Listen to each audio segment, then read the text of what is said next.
Good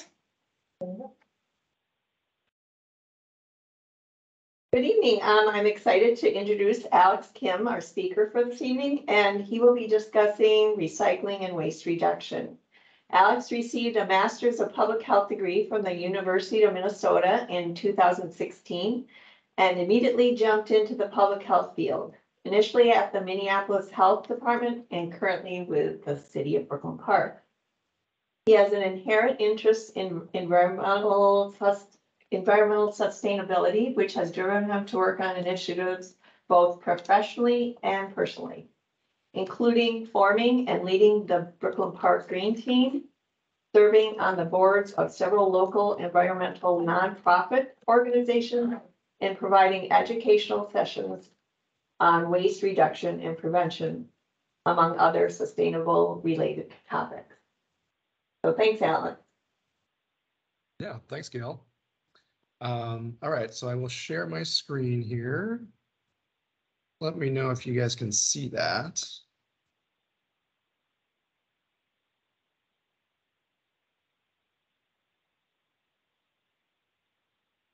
All right, so can you see the presentation?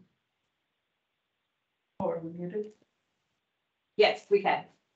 Okay, perfect. Thank you.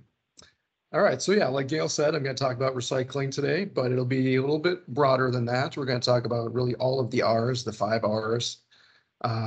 Reduction, donation, and recycling are part of that, but there are other pieces of that as well. So we'll just kind of jump in here. There's a waste reduction hierarchy, and order matters. So the top one you want to do is refuse, and then it goes to reduce, reuse, recycle, and rot. So we should probably all be familiar with the 3 R's. More recently, they've added a couple more R's, so we're up to 5 R's. So refuse and rot or compost have been added more recently. So we'll just kind of jump in and talk about refusal first. So refusing, it can be a little bit difficult to remember to do this up front, but it does save your time and effort later. And part of the reason why it's difficult to do this is because societally, we've really kind of built in a lot of excess and a lot of waste into our system. So if you're going to a store, for example, common items that just kind of automatically are given to you tend to be things like receipts or single-use bags. Receipts, we've kind of switched a little bit societally to move away from these items, which is good, but generally you'll just kind of automatically get a receipt if you buy anything at most stores. So receipts are usually unnecessary. If you're getting a gift receipt for somebody, if you bought somebody a present, that might be a little bit of an outlier, but usually you don't need receipts. They're also not recyclable in paper form most of the time. Receipts do tend to be kind of a BPA lined paper, so a chemically lined paper that makes them unrecyclable. So they do tend to go into the waste stream, either to the recycling where they contaminate recycling, or they will just go to the landfill. Either way, you don't want to do that. So if you can, if you're going to a store or maybe a brewery or a restaurant or really any kind of place where you're spending money, you want to choose an e-receipt if they do give you that option, or just refuse the receipt entirely if you don't need it. Single-use bags. If you can, bring your own reusable bags, which is great. You can also, if you only go to the store and buy maybe 1 or 2 or 3 items, and you can just carry those yourself, you can opt to do that. This is another piece of societal norms, is that generally cashiers will just kind of automatically put your goods into a bag, either plastic or sometimes paper bags. And if you can refuse those as well. So that's what you want to do in those situations. So usually food related, if you go to a restaurant or some other food establishment, they'll oftentimes automatically give you a straw. Either they'll put it directly into your drink right away, or they'll just put the straws onto the table and let you do whatever you want to do with them. So again, that can be kind of difficult to remember to say up front, I don't want a straw. Yeah, so it's just something that most of the time you don't need the straw. If you want it, that's fine, but usually you don't need it. So if you can refuse it up front, that's what you want to do. Same thing with plastic utensils and extra sauce packets. If you're getting a takeout meal, a lot of times if you order that online, or call the store to get that takeout order, they'll just kind of automatically put these items into your bag along with your food. Even if you are taking it home and you're just going to eat it at home, you're not going to need these plastic utensils probably, or the extra sauce. I think we probably all have these items at home already. Even if we're good at refusing, they sometimes slip those things in anyway. So you just kind of have to be vehement with them and just let them know we don't need this extra stuff just because it tends to become clutter at your house. And eventually it will just go into the garbage anyway, most likely. So just another point of refusal there. So reduction and reuse. So again, going back to the hierarchy, reduce and reuse are above recycling. So if you can do those things first, that's what you want to do. Recycling and then compost, or sending things to the landfill. Those are the kind of the bottom of the hierarchy. You don't want to do those things as much as reducing and reusing and refusing. So simple examples of this, things like gift wrap, don't buy it, but if you have it, use it up or donate it. Things like reusable bags, towels, and cloth wrapping. So kind of a principle that you can remember to do if you are going to give physical gifts to people is to potentially use the wrapping as part of the present. So if you have, a nice towel, or if you've bought cloth wrapping bags, they do have those. You can buy those as well. Those are things you can use over and over again, and they're also like they look good, and they can be part of the present as well. If I received a present in a towel, I would be happy. That would be great part of the present. Obviously there's the present inside, but then you also have this extra towel that you can use. And then there's also zero waste associated with it. So just something to think about if you are going to give physical gifts. And then give experiences instead of physical items. Take a friend or family member to a movie or to a show or to dinner. Give some sort of experience to show your appreciation of them versus physical present that will most likely end up either as clutter in your home or potentially in a landfill at some point down the road. So buying in bulk to reduce food packaging and waste. This is something that you can do at the grocery store or potentially other stores, using cloth bags or potentially reusing plastic bags that you already have on hand, or jars. You just want to be conscious of kitchen space. Usually you can do buying in bulk in a way that doesn't produce a lot of clutter or use up more space than just kind of buying packaged items already.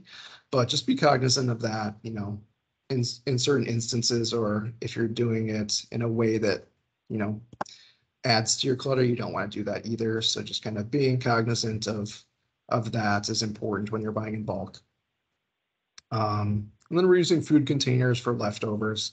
If you have a takeout meal, or even if you just buy something from the grocery store that has plastic packaging or some sort of packaging that you can reuse, go ahead and do that a few times before potentially recycling it. And then making your own cleaners and household products. This tends to be pretty simple to do, and it also reduces your single-use plastic usage. If you're buying a lot of kind of pre-made cleaning items in plastic bottles, those do tend to add up, and you might not use all of them. So it's easier and cheaper to make your own. Usually the only materials you would need for that would be things like baking soda, water, and white vinegar. We probably all have those things in our home already. They're very cheap, and they are very effective and efficient when it comes to cleaning pretty much any surface within your home. So you can just kind of put those things into a spray bottle or a container that you already own. So you can cut down on waste that way, as well as saving yourself some money. And then using exchange or rental services versus buying new products. Examples of that would be things like the Minneapolis Tool Library or Buy Nothing groups. This is something that I've gotten into a lot over the past few years. I bought a home in December as my first house. So there was a lot of materials and tools that I didn't have as somebody who lived in an apartment before. I didn't need certain things, like shovels or lawnmowers or anything like that. But at this point, I do need those things. So what I did over the summer a few times was just to go to the Minneapolis Tool Library. Basically, you can just go there. You can sign up for a membership. It's an annual membership for a pretty low cost. So you can just kind of go online, peruse the different materials that they have, pick out what you need. In my case, it was a lawnmower a couple of times. It was a shovel. I grabbed a rake from there at one point. So I was able to just kind of reserve those things, go over and pick them up, use them for a week or two as long as I needed, and then just bring them back. So I wasn't cluttering up my garage. I wasn't using anything that I didn't need to use, and I was saving myself some money. So same thing with Buy Nothing groups. These are usually tied to Facebook. They also have apps for them, but it's really just kind of a community-based system where you can ask for certain things that you're looking for on the app, or other people will post things that they want to get rid of, and a lot of times they're good things that you might need, so you can get those for free, and you can also give away things that you don't particularly need anymore that are still in good shape and other people might want. So just more on reduction. Single-use plastic, again, bags, fruits and veggies and produce bags. You really don't need to use these generally. It's kind of part of culture where we just kind of go to the store, we see an onion or we see a banana or we see, whatever kind of produce that we need to buy. And it's usually in kind of a bulk bin at the store. And there's going to be plastic bags right by that bin, and people just kind of automatically take the bag and put their produce into that bag. But if you really think about it, it's not something that you need to do with most produce. You can just kind of take that onion or take that banana and put it right into your reusable bag, or you could put it into your cart directly. It's just not something that you don't need that extra plastic barrier for either for food safety or really for any other reason. So just kind of change your thinking around a little bit. And just kind of refuse that bag. Or potentially, if you do want to use that bag, you could either, save plastic bags from before and reuse those, or they do have reusable produce bags that you can buy that are usually made out of cotton or some sort of washable material that you could use as well. Ziploc bags are kind of similar zip top single-use bags. You can wash and reuse these, but they're not really designed for that. So you kind of want to minimize that. They do have bags that are made out of silicone usually that are designed kind of the same things as Ziploc bags are, but they're designed to be washed and reused.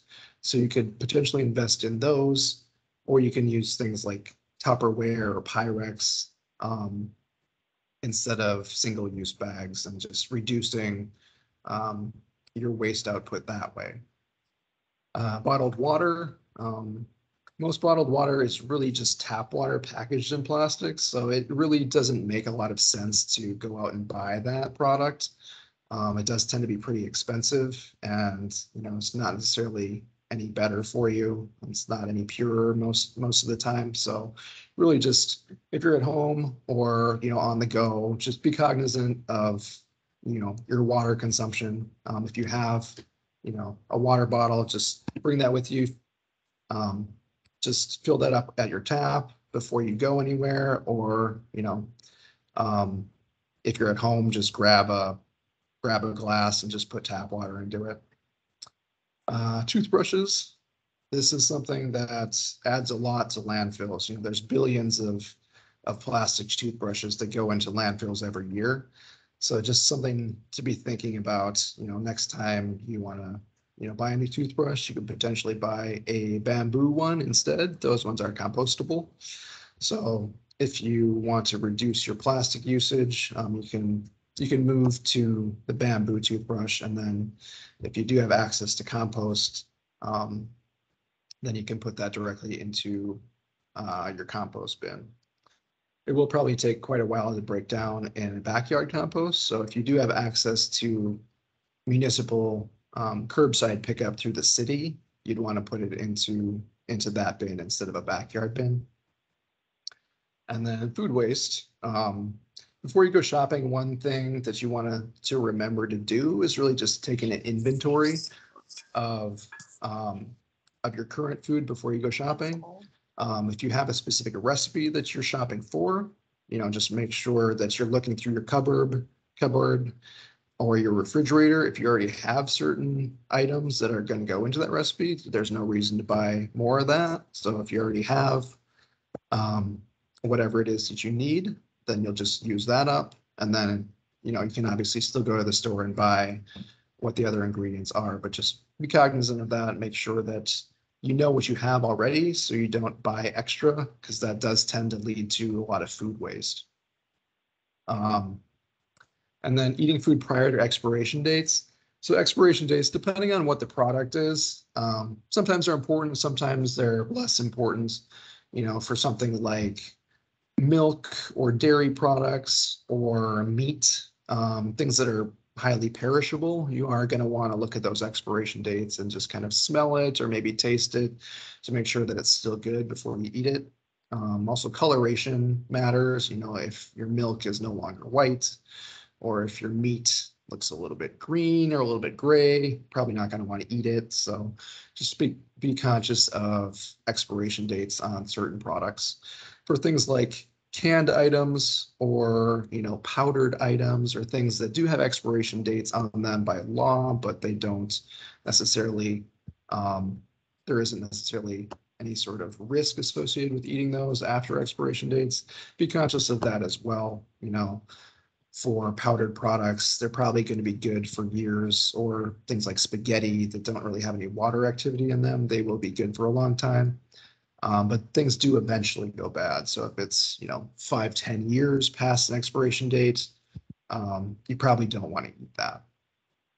And then organics recycling, we touched on this a little bit already. Cities like Minneapolis, Edina, St. Louis Park, a lot of the cities within Hennepin County, they do offer curbside organics pickup now. So, and have for several years at this point. So if you are in a single family home or maybe a townhome within one of those cities, you can probably opt in to having organics recycling pickup along with your other waste services. So that's something to think about as well in terms of reducing food waste. Donation. So there's a lot of different ways you can donate materials that are no longer relevant to you or things that you don't need anymore.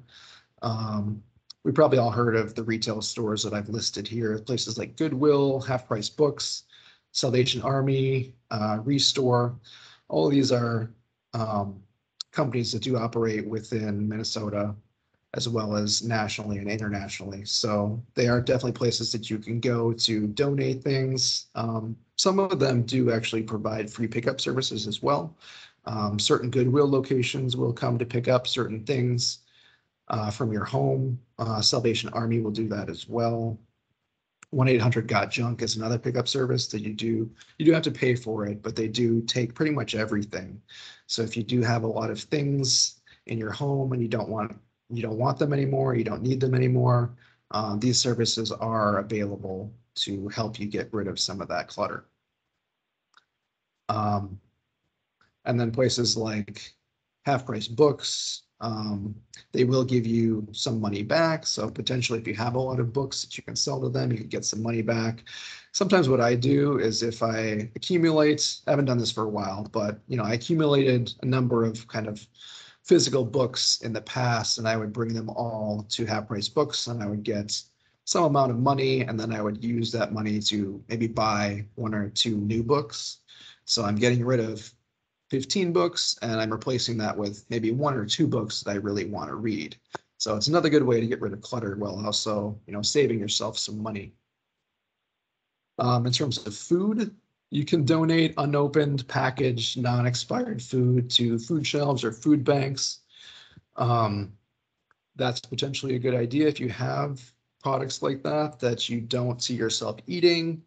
You could also, you know, share them with friends or family or neighbors, buy nothing groups. That kind of gets into that concept as well.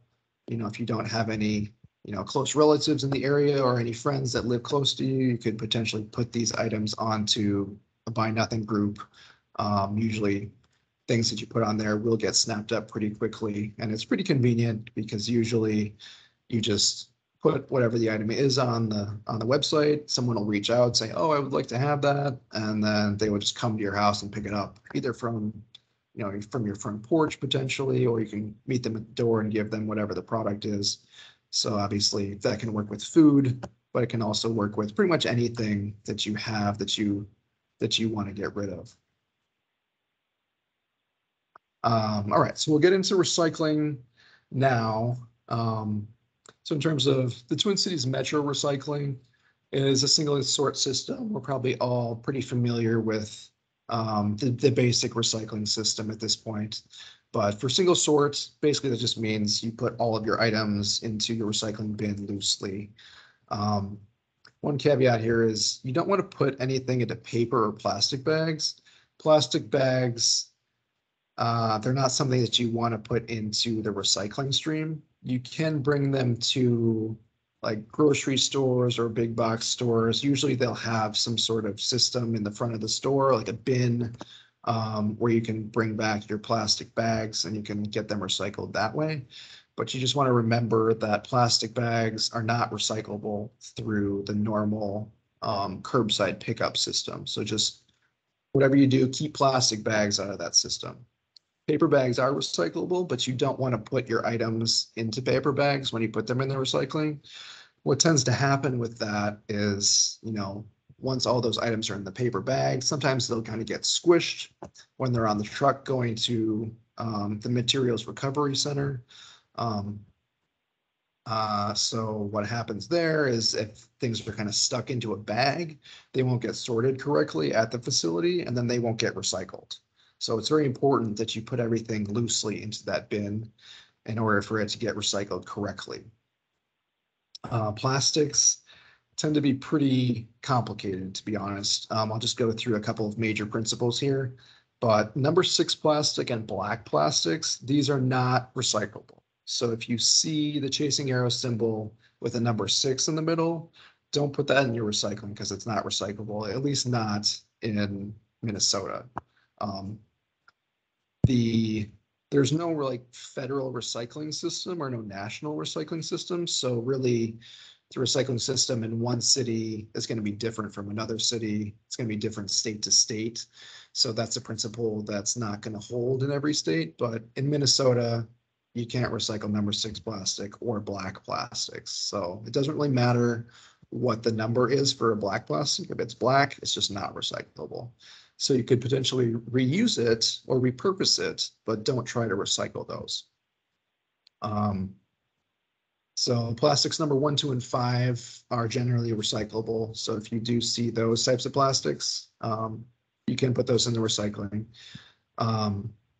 For, you know, like plastic bottles, pop bottles, water bottles, pretty much anything that's plastic on plastic. If the material is the same, both the cap and the body of the material, if those are the same, you just want to make sure that all of the liquid or all of the food is out of there before you recycle it. But you do want to put that cap back on because then it'll be recycled. If you keep the cap off and just put it in the recycling loose, it's a small item, so it will most likely just fall through the sorting machines at the facility and then it won't get recycled. So just remember to put those caps back onto the bottles after they're empty.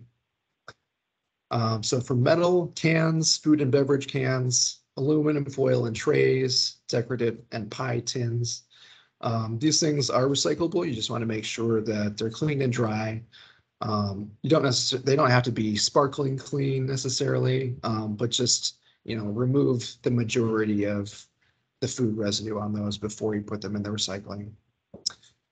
Cardboard cans, chips, nuts, frozen juices, refrigerated dough, powdered juice, those types of things. Those are recyclable as well. And again, just getting rid of that extra food on there is what you want to do before you put those into your recycling bin. So I'm just going to focus on Minneapolis for organic specifically. Like I said before, most cities within Hennepin County do provide organics pickup.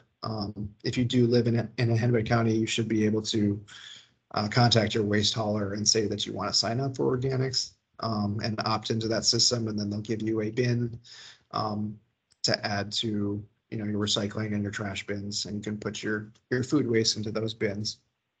If you don't live in a single family home, if you're in an apartment building or another type of housing that doesn't have access to curbside pickup, then you can potentially go to one of the drop-off sites. I've listed some of them here. A lot of the Minneapolis parks do have organics bins there. The Wedge Co-op, Zion Church, Yale Place, and Loring Park. There's a lot more areas that do have these organics bins. When I was in an apartment, that's what I had to do. So for years, I just brought them to drop-off sites. But if you do own a home, that is a perk of that. You can sign up for compost pickup just at your home. And so I've kind of gone through some of the things on curbside pickup already. It's the same as garbage. It's really picked up weekly.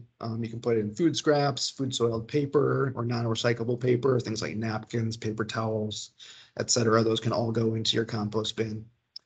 Household items, cotton balls, cotton Q-tips, toothpicks, hair, nail clippings, and certified compostable products. These are all things that you can put into your organics bin. So it's really kind of a catch-all. There's a lot of things that you can put into that bin. So recycling myths and misconceptions, there's a lot of these out there. I'm just going to highlight a few of them. So plastic recycling, basically that chasing arrow symbol that you see on pretty much any kind of plastic, indicates that a product is recyclable. This is not always a true statement. Like I said before, number 1 and 2 plastics are most widely recyclable. So if you see the chasing arrow symbol and it doesn't have a number in it, or if it has a number 6 or potentially a number 7, you're not going to want to put those into your recycling bin, because for the chasing arrow symbol, if it doesn't have a number in it, then you don't know what type of plastic that is. So for something like that, just put it into the garbage, because it's always best to not put things into the recycling if you don't know if they're actually recyclable. So another myth is that single stream means you can put anything into your bin and it will get sorted out at the recycling facility. This isn't true, unfortunately. It would be nice if it was, but we just don't have the capacity at recycling facilities to really to do that. So, wish cycling is really what that constitutes. Don't do that. So basically what it means is just, if you want to put something in recycling, if you want it to be recyclable, maybe it is, maybe it's not. Most likely, if you don't know, it might not be recyclable. So don't just try to wish that into the recyclable territory. Common examples of contamination at sorting facilities. Some of these sound kind of weird, but I've been to several recycling facilities, and these are the materials that they told me are the most likely to be contaminating the system. And there are things like dirty diapers, plastic bags, batteries, textiles, and non-recyclable paper. There's also, they've seen animal carcasses and even live animals at these recycling facilities. So obviously none of those things are recyclable. Don't try to put them into your bin. And then the last one here is just garbage stream and recycling stream are synonymous, because all garbage gets sorted by someone at some point. This is kind of similar to the point above that I just talked about. This is false. The people that do work at sorting facilities, their job is to sort things, but there's so much waste in the system that there's no way for them to actually sort everything. Usually what they're doing is they stand by the conveyor belts within the facility and they just pull off plastic bags or other large materials that are clearly not recyclable. I've seen them do this at various facilities, and it's kind of interesting to watch, but also depressing because it just shows that the education around recycling just isn't there. People don't really know how to do it correctly, and so there's a lot of contamination within the system. And so people get paid specifically just to pull all of the contamination off of the conveyor belts at the recycling plants. So don't think that garbage and recycling are the same thing, because they aren't, and they don't get, there isn't some recycling genie who's taking all the recycling and making sure that it's clean and free of contamination. So recycling things that you want to do, check your city and county website for recycling rules and guidelines. Like I talked about before, not all cities are the same. Not all materials are accepted within every city. Even, cities that are right next to each other might not be exactly the same. So if you do have questions, you want to make sure that you're asking local authorities or experts, or even, just Googling it. Don't wish cycle. You want to do some research on certain materials before you put them in your recycling bin, because there is definitely a good chance that that material is not actually recyclable. So just make sure that you are up to date on recycling guidelines within your own city. And then breaking down and flattening cardboard boxes prior to placing in the bin. You do want to do that. You do want to keep other items in their original shape, however, because cardboard boxes, they do tend to take up a lot of space. And so for the people that are taking the recycling from your home, they do want you to maximize the amount of space in your bin, and also just not take up all of the space with one or two large boxes. So part of that is just saving space. And then other items, if you flatten other things, if they're too small, they'll just tend to fall right through the sorting machines. And then if they do that, they don't get sorted correctly, and then they just don't get recycled. So make sure that the things that you're putting in your recycling bin are large enough, usually at least 2, 3, 4+ inches. Like I said, things like a bottle cap, it's too small to be recycled by itself. So just make sure that things you're putting in are large enough to go through the facility successfully. And then with plastic items, or potentially like aluminum cans, if you crush those, they'll be too small and they'll fall through the sorting facility. Or for plastic items, the way that they get separated within the machinery is through a laser process. So the lasers can tell what kind of plastic it is. And so the way that it sorts it is it'll check to see what kind of plastic it is, and then it'll shoot a little puff of air to make sure that that particular material goes into the right bin with all the other similar materials. And so if it's in kind of a weird shape, or it can't be recognized by the laser for some reason, then it's not going to get recycled either. So just keeping certain things in their original shape is what you want to do while flattening cardboard boxes. Removing food debris, we touched on this a little bit already. You can rinse those out and make sure that there's pretty minimal food on there. You don't need to use excessive water. If you're just kind of using gallons and gallons of water, that's kind of gonna offset the point of recycling, because you're wasting one thing to save another. So just use a little bit of water, but nothing too excessive. And then keeping plastic bottles, plastic tops on plastic bottles and containers, we talked about that already. And then things you don't want to do, plastic bags, never put those in your recycling bin. I mentioned that before. Just putting things into your recycling bin loose. Black plastic, not recyclable. Polystyrene, the words you're probably familiar with that is styrofoam. That's actually the brand name is styrofoam. Polystyrene is the technical term for styrofoam.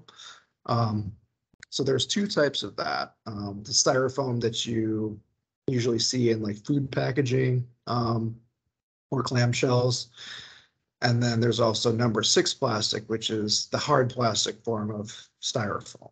So both of those are not recyclable within the Twin Cities metro area. So those would just be garbage, put those in the garbage if you have them. Number 7 plastic is usually a composite of multiple types of plastics. Sometimes you'll see the chasing arrow symbol with number 7 in the middle, and then it'll say PLA underneath it. That means polylactic acid, and that means the plastic is usually made from corn or sometimes sugarcane, and that is actually compostable. You don't want to recycle it. You don't want to recycle it, but if you do have access to curbside compost, you want to put those materials into your curbside compost bin. If it's just normal number 7 plastic, you want to put that in your garbage, however. Food should ideally be eaten, but if not possible, you can donate that, which we talked about, or compost it. An example of this that I get a lot of questions about is a greasy pizza box. So usually the bottom of the box will have grease on it or some sort of food particles, but the top will usually be clean. So ideally what you want to do here is to rip the box apart. So the top portion of it goes into the recycling bin, and then the bottom portion goes into your compost ideally, or if you don't have access to compost, you can put that into the garbage. So very small items, we talked about that. The reason is just they fall right through the sorting material. So, and then unfortunately with that, with small materials or other materials that don't get sorted correctly at the facility, it becomes the issue of that material originally went to the sorting facility and it didn't get recycled. So then it goes to the landfill eventually anyway. And so you're wasting a lot of gas that way, a lot of diesel fuel usually. And also the recycling facility does have to pick up the tab on that. So they have to pay the money to get that material sent to the landfill anyway. So it's kind of up to us, up to us as consumers to recycle correctly to make sure that that system can continue and to be a thriving industry. Because recycling, just like any other industry, it is based on market value. So they need to make money just like any other industry does. So if they're wasting a lot of money sending unrecyclable materials to landfills, that's going to hurt their bottom line. So we want to make sure that we're recycling correctly as consumers. So that's all I had in terms of prepared remarks. So if there's any questions, we can go over those now. It looks like we have another, potentially 20 minutes, I believe. Or if you think of a question later, you can either contact me at my email address, or if you have general recycling questions, Eureka Recycling, which is a big company in the metro area. They have a zero waste hotline that you could call, or they also have a fillable form on their website. And that link is right there on the page here.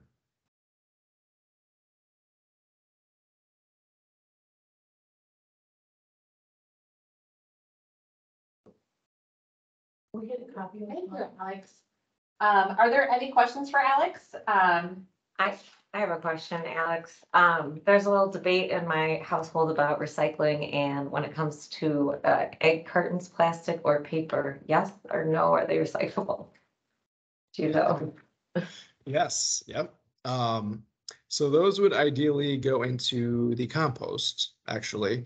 So that brings up a good point. That's a good question. So what happens with paper recycling is that there's only a finite number of times that you can recycle paper before the fibers get too short to continue recycling it. So usually that number is right around 5 to 7 times. So usually with cardboard egg cartons, that's kind of the end of life. Those are pretty short materials at that point. And so can't really recycle those anymore. So you do want to put that into your compost if you have access to that. Or potentially you could reuse it to plant like seedlings or, other things like that. So like we talked about, reduction is better than recycling or composting. So if you can use it again, that would be great. That's what we're trying to do. So I have so I know, Alex, I'm working with you. I know there are, how would you tell somebody how you know something's certified compostable? Like yeah. Good question. So on the organics page, I can bring that up here. Okay, so the symbol down here that says BPI compostable. So that's what you want to look for. If you are buying what you believe is a compostable material, you want to look for that certification down there at the bottom, that BPI certification. You'll see that on a lot of different products.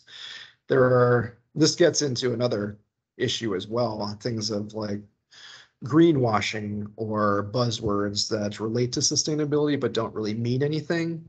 Things like biodegradable or green or natural. These are words that you'll see a lot on products because big industry knows that people will spend more sometimes on materials that they believe are better for the environment. People do generally want to do the right thing, so they'll kind of gravitate to these buzzwords. And unfortunately, there's no federal restriction around marketing. You can kind of put these words on anything and you don't really get in trouble for it. So companies do that all the time. So if you think something's compostable, but it doesn't say BPI compostable, that's something you don't necessarily want to trust. So you want to seek out this BPI certification if you do want to have compostable products. What does the BPI stand for? The BPI. Yeah. It is I believe it's the Biodegradable Products Institute, which is kind of funny because I just said that biodegradable was a buzzword, which a lot of times it is. But in this case, that's a legit company. And so you do want to look for that logo. Okay, I have a couple of comments and questions. So Half Price Books, I've just learned, will take your old magazines and they have a channel for reselling them. And if they don't want to buy them from you, they will donate them or recycle them. So that's kind of a neat thing I learned this week and made some people very happy.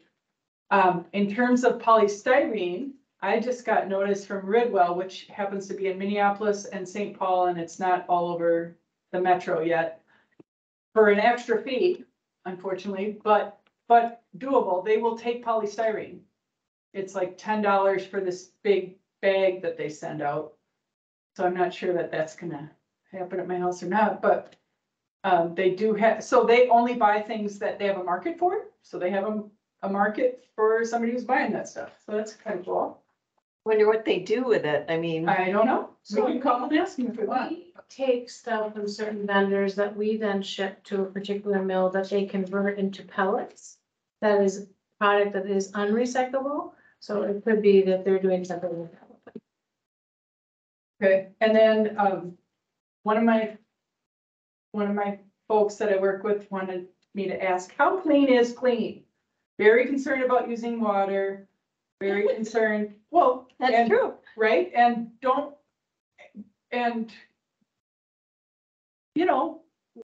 we're talking about folks that really want to do the right thing and get caught up in decision making, and how can we make this easier for people? And really clear, is there any way to see pictures? What is clean? Yeah, I mean, it's a great question for sure. So the thing about recycling plastic containers that originally held food is that usually the end user, whoever the recycling facility sends the material to, they have processes where they can pretty much clean anything. And the reason why you want to get rid of like the major food debris on those types of materials before you send We're it talking to. chunks. You're saying chunks, not necessarily residue.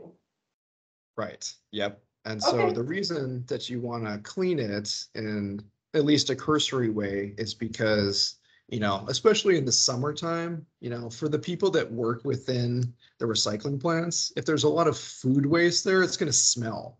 It's not going to be a good environment. It's not going to be amenable to the workers. And so, that's why you want to get rid of most of the food waste that's on those products. Because they can, like I said, they can get them clean for sure, but at the sorting facility, they don't clean anything. That's just kind of, again, it's the sorting facility, and then the things get taken to the end users and then they clean them. That's So a it's great really- answer. That's a great answer. Thank you. Yep. So you mentioned that there's a lot of education that needs to happen with your experience and your depth of knowledge in the industry. What is going to change in trying to educate? How are we going to get more people educated on how to recycle? Yeah, it's a good question. I mean, like I said before, there's no national system. There's a lot of discrepancies between cities and between states. Some states don't even have recycling. And they just, generally, there hasn't been a very good educational system around recycling. And so that's why there's so much confusion. People don't know how to recycle because they were never taught to. So really, it's something that probably should be taught to children in schools. You start them early, they understand the process right away.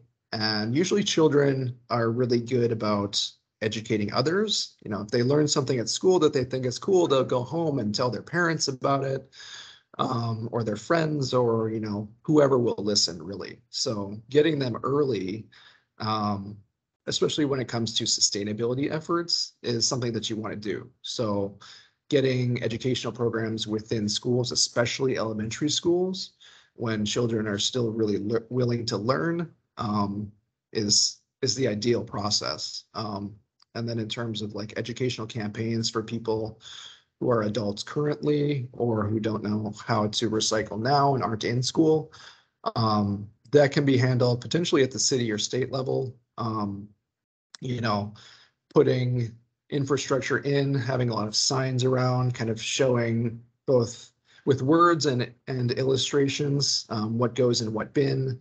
And then, just having outreach from people like me, doing these types of presentations and just kind of educating people on how recycling really works and how to do it correctly. I think that you make really good points, but even when who I know a lot about recycling, but even when I go up to the trash bins or the recycling bins at a restaurant or public space, it's still overwhelming. I mean, because everywhere you go, it's a little different. There isn't a standard, as you're pointing out, there isn't a standardized recycling system. So each garbage can, each recycling station, we'll just call it, because now they're adding the composting, which is great, but everything's different. So you're constantly looking at all the different pictures and where you're supposed to put everything. And everyone's always a little anxious when they're trying to throw away their stuff and trying to get out of the way. So I think that there needs to be standardization, I think is what I'm hearing you say. And that is going to come from the state and the federal level. Because you've said it multiple times through your conversation that you can go from one city to the next within a close proximity and they're different. And the haulers are different. And what they are going to pull from you is different. So thank you. And another thing that's really challenging for me is we have put all of this responsibility on individuals. And although counties and cities are investing in making this process possible, we are still letting people manufacture things in bulk that aren't recyclable. We haven't created a way that makes it easy for a person to navigate this. And I would say that that's the fault. That's something that we need to work on because these questions stress people out. They complicate people's lives.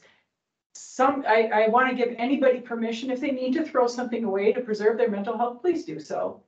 Just let it go. It's okay. We can give ourselves a one-time pass and then get in a good, healthy system of doing it the right way once our space is clean. And you're on opposite ends of the spectrum. So you're talking about trying to reduce, save, repurpose.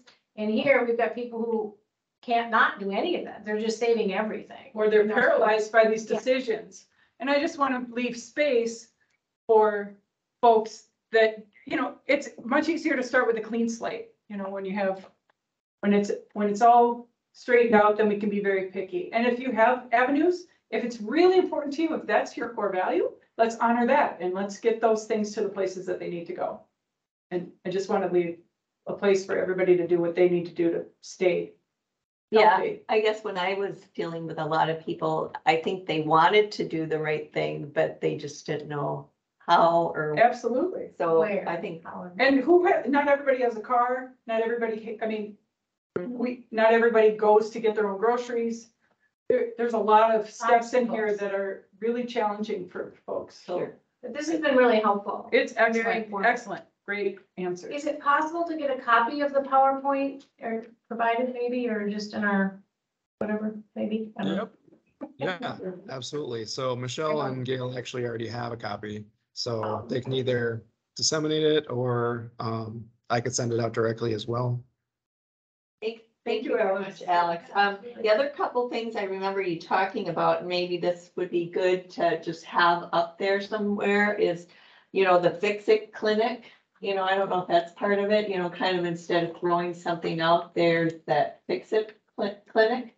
Right, so Um, great I idea. remember you talking about that, and maybe even a website about the cleaning products. I mean, I know this isn't immediate, but maybe sometime down the line, they would be like, oh, I don't have to buy all these cleaning products. I just really need baking soda and vinegar for the majority of things, They also have at the hazmat drop-offs, they have exchange sites too, so if you just need a touch of 409, there's probably half a bottle somewhere. Right. Yeah. Really? Or if you are not liking the smell of something, but it's a perfectly good cleaner, bring it there and somebody else will pick it up. Right. Yeah, and I like the buy nothing. I never had heard about that one. And next door is another place that they to get rid of things that you don't, no longer need. I use that a lot. So thank you, Alex. Yes, thank you. Awesome. Great. Are there any questions for Alex from our participants online? I do want to note that Trader Joe's has compostable plastic bags for the vegetables, which they're the only major supermarket that I've seen have that. So Yeah, Jose, that's a great point. I've seen, you're right. Trader Joe's has it, and then usually some of the smaller stores will have that. The co-ops and that type of place will have those. So yes, thank you. Good point. Any other questions for Alex? All right, seeing none, I'm going to go ahead and turn off the recording.